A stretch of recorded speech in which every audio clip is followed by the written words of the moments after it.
This is Blackstone Joe, and you're listening to Slick Talk.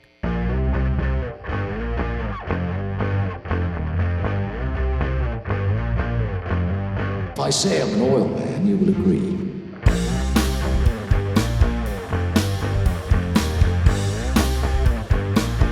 There's the stink of oil about him.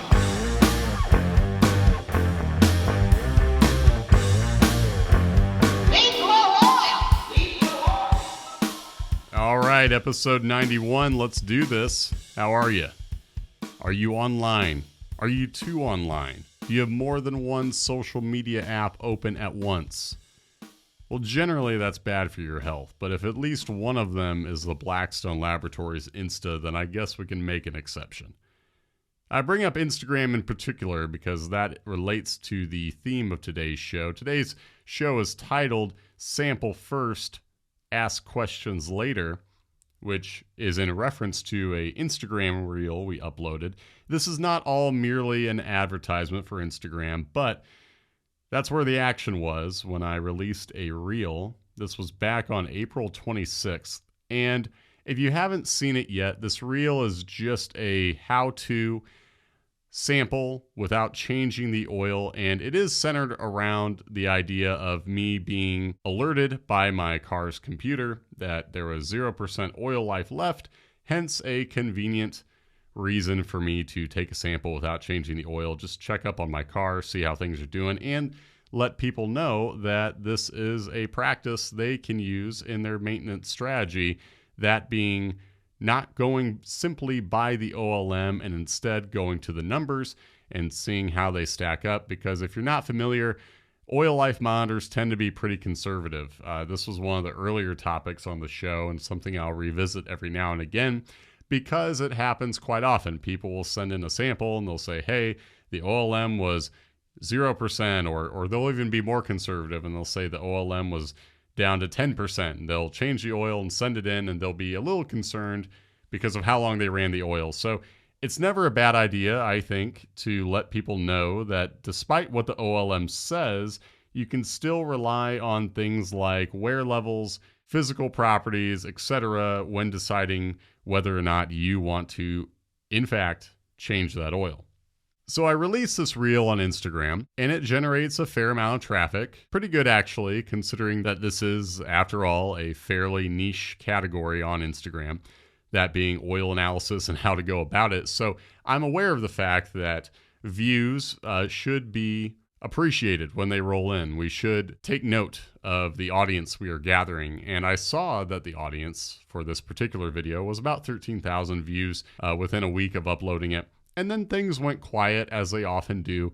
When you release content out into the ether, it will tend to pick up traffic fairly quickly if it's going to, and then it will sort of disappear. Maybe you'll see a stray like or a few views come in later on down the line.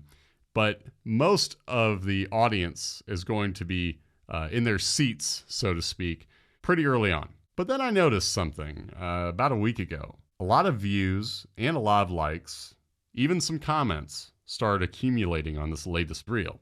And they came in bunches. It was weird the way the algorithm was behaving. 50 likes here, another 100. And the attention this reel was gathering made it clear to me that sampling without changing the oil is a practice that is still quite new. Not just to the random viewer scrolling on their phone, but also to many of you. Every so often, in fact, pretty much on a daily basis, I'm reminded that customers may not know that sampling without changing the oil is not only something they can do, but a valuable measure. So I want to walk through that practice throughout this episode, why you might want to do it, and responses to some of the questions on this post that sort of interrogated the value of this practice. Now, one common critique, if I were to be so kind to some internet commenters, was that you should just change the oil if the car tells you to do it.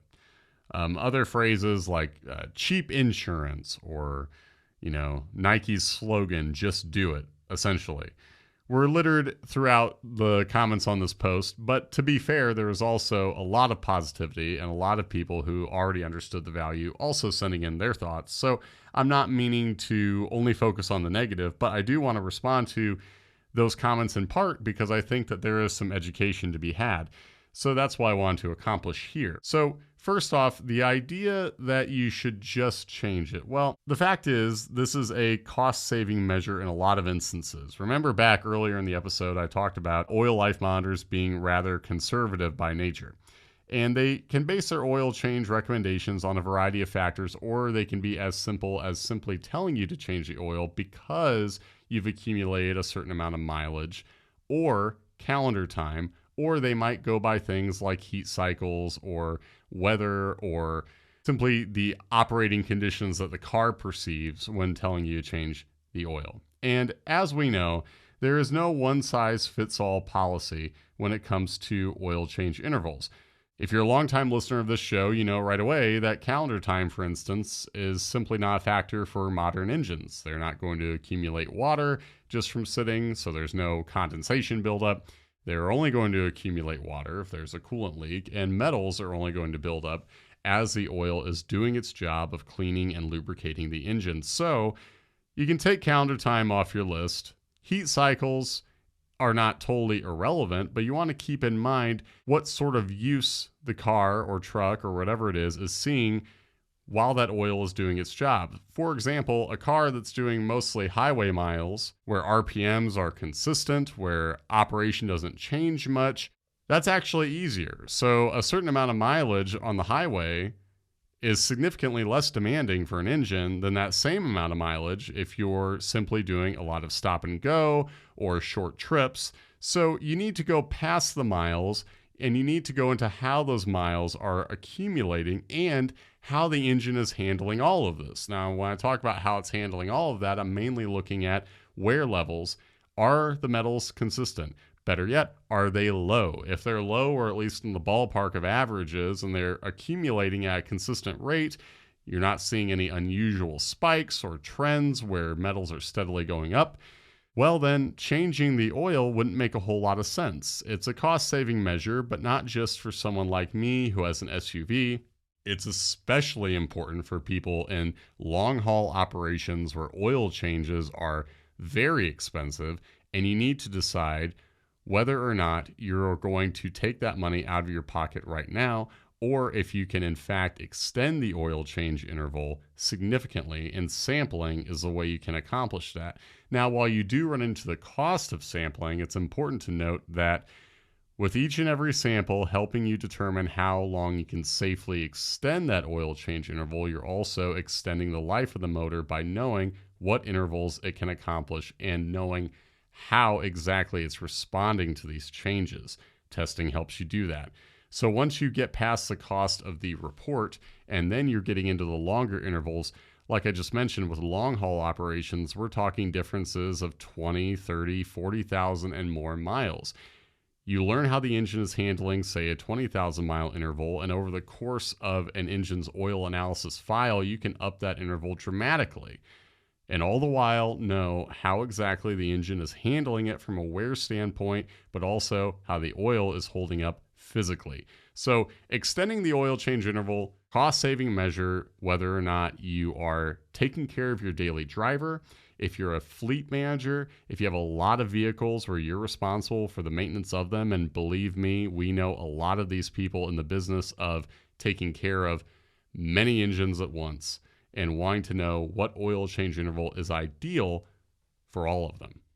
I think sometimes when people debate the value of sampling without changing the oil, they often take it down to the cheapest cost possible, not factoring in that a lot of people want to run oil far more expensive than the cheapest bottle on the shelf. Therefore, it is an even more costly choice if you want to buy the top shelf product, if that's what you like using. So, sampling without changing it is a good way to determine where things stand. Not only if you should run that oil longer just based on normal conditions, but if that car that you just bought, if it has an ongoing problem with contamination like coolant, or if there is an issue in the wear levels. Whether you have just bought a vehicle and want to know if that oil is good to keep in use, or better yet, if you are going to make a decision on buying that vehicle. The only way to know what those internals look like without actually taking the motor apart is taking an oil sample. So in either case, whether you're looking to extend the interval or if you're wondering if you should even get into this purchase in the first place, sampling without changing is a valuable measure. And it's important to keep in mind that taking a sample without changing applies to literally any engine or system where you can access the dipstick, fill tube, whatever, without having to actually dump the oil out.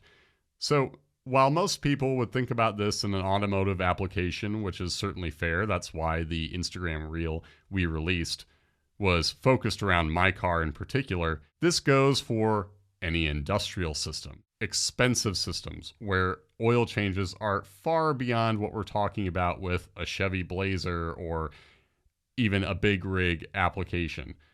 Anytime you need to look at the used oil and make a decision about what to do with it, taking a sample without changing is the way to go. And while I'm at it, if you're not familiar with what you need, the vacuum pump is available on our website if you do not have one already. Once you have that pump, you can use it for literally anything you want to sample from. We'll send it to you with tubing that goes with the pump. And if you've used this for more than one vehicle, you'll just want to clean it between uses. A solvent like kerosene can clean it. It's that easy. So it's not simply for one thing. It's for any vehicle that you'd like to take a sample from, any system that you'd like to take a sample from. And if there is a takeaway that I'd like to leave you all with, it's that you aren't merely taking a sample to learn whether or not you want to run the oil longer. That may, of course, be the reason that motivated you to take the sample, but we aren't merely sending you a report where we tell you yes or no as to whether or not you should run the oil longer. Every report will go beyond that, in that we want to alert you to any possible problems brewing, be that in the form of contamination or a issue with oil sharing parts. Maybe we see something unusual in the physical properties, so on and so forth. You won't merely get a yes or no or a ChatGPT-esque, yeah, that's right, we're being timely on this program, a ChatGPT or AI-infused comment that simply says, levels normal, check back next time. No, instead, what we want to do is give you a heads up on the overall condition. So you're not merely learning should you change that oil or not, but if there is a bigger issue, or hopefully none, on the horizon. That does it for today's show. Like I mentioned at the top of the program, you can follow our Instagram page at Blackstone Laboratories for more reels, video content, photos, just a general overview of the lab if you want to get to know more about us. So follow us on Instagram, and if you like what you heard today, don't forget to rate, review, and subscribe. This is Blackstone Joe, signing off.